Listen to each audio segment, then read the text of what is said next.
Hi friends, my name is Pam and I live in New York in the United States.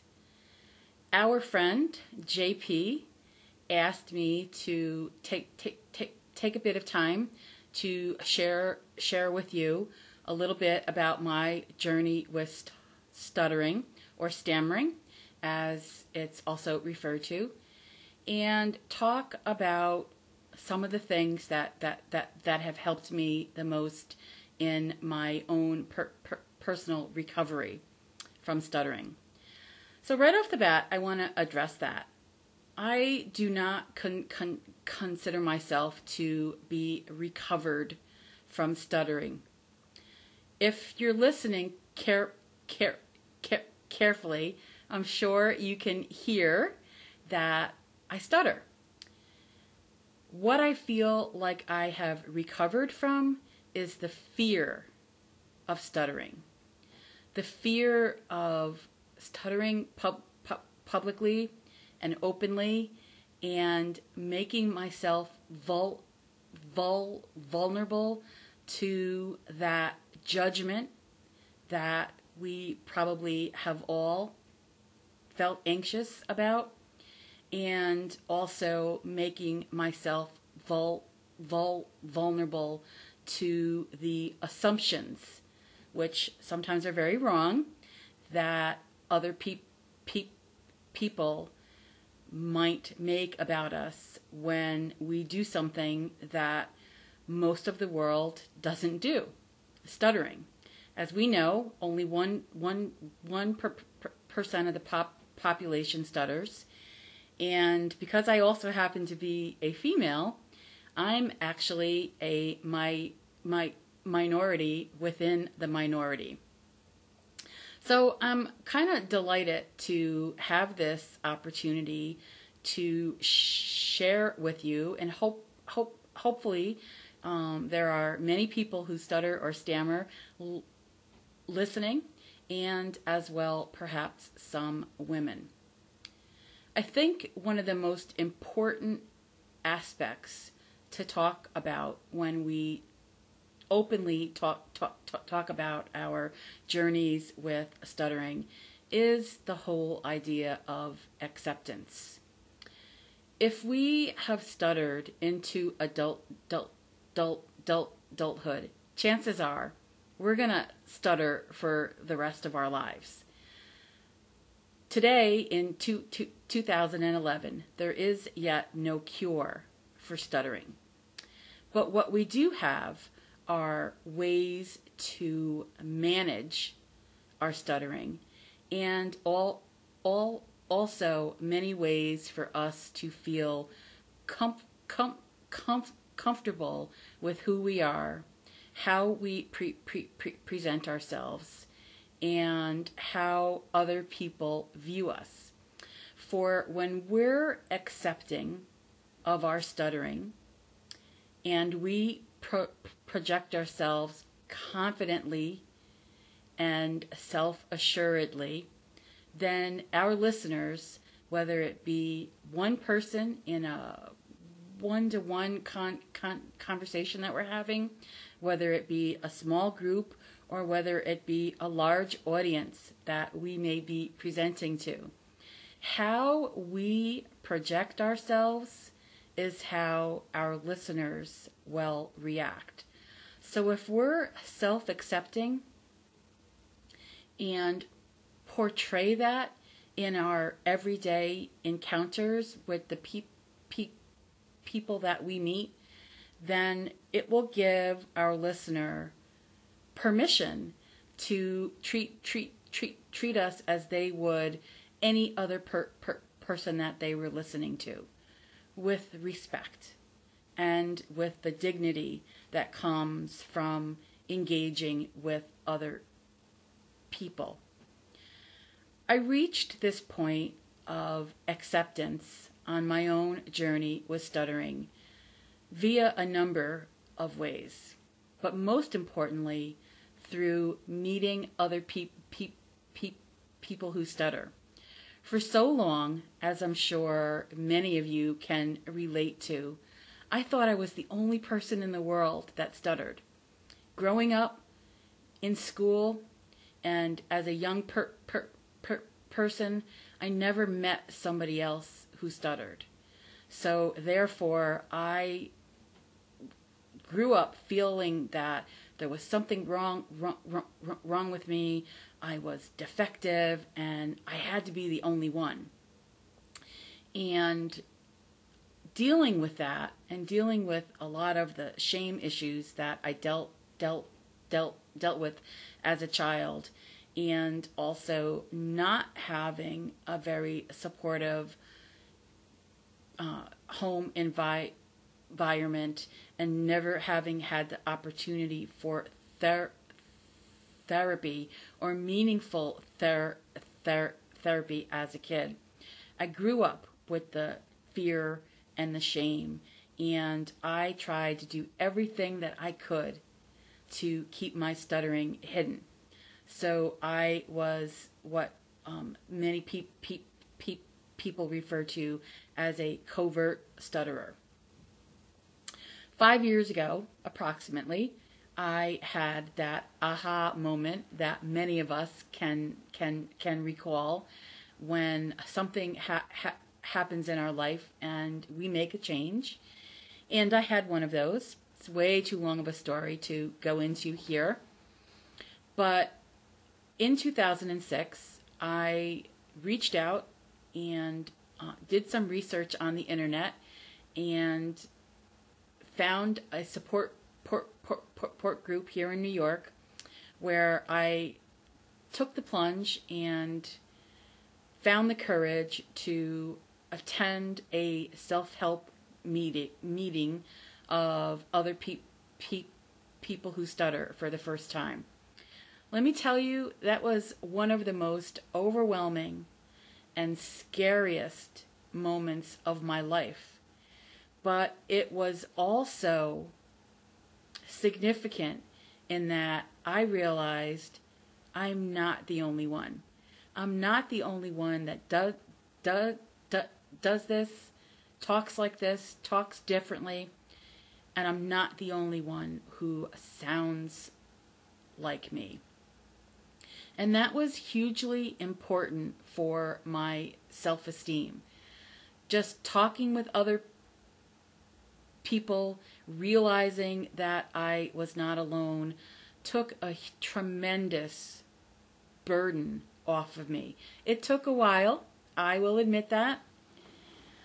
When I first started attending a self-help group here in New York, it took me at least 6 weeks, 6 meetings for me to introduce myself and acknowledge to other people that I stutter. I was still afraid to do that, even with other people that were doing it openly. But once I found that peace that I really did find by engaging with other people who understood and who got it, the floodgates kind of opened within me, and I became immersed in all things stuttering. And for the first time in my life, I gave myself permission to explore the part of me that I had always denied. And in that self-exploration, I also came to some level of acceptance.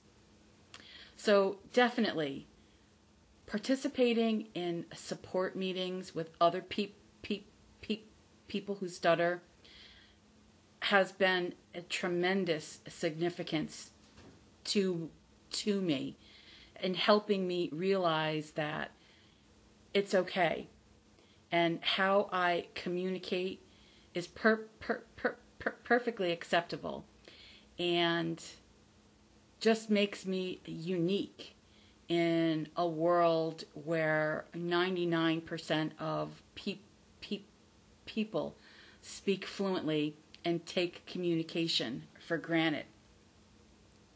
One of the other things that has really helped me with my journey with stuttering is not only meeting people in person, but using the technology that we have, like the internet, like Skype, like many of the stuttering forums that are available, to also meet and connect with people from all over the world who also stutter. And for me, that has been absolutely eye-opening and fascinating to realize that people from all different countries who have different backgrounds, cultures, faiths, traditions, beliefs, and different accents, we all understand what it's like to feel differently and feel like we're being judged because of our communication differences.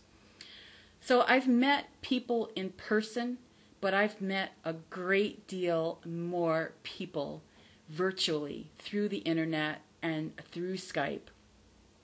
And talking to so many people all over the world has broadened my own perspectives and has deepened my belief that self-acceptance of who we are, regardless of our differences, is definitely the way to go in exploring ourselves as people who stutter.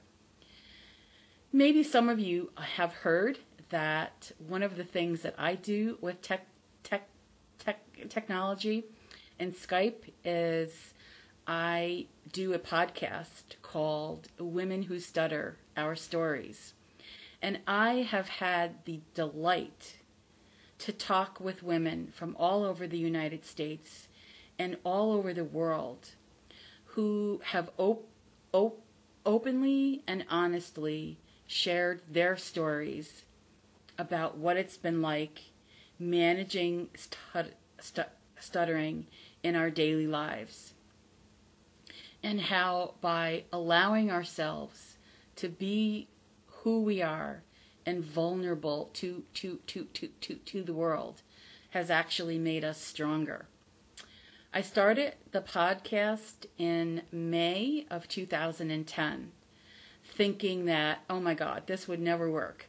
That women who, again, are the minority within the minority, that women really weren't going to want to do this, that weren't going to want to tell their stories to somebody that they hadn't met in person, and then have those stories published on the internet.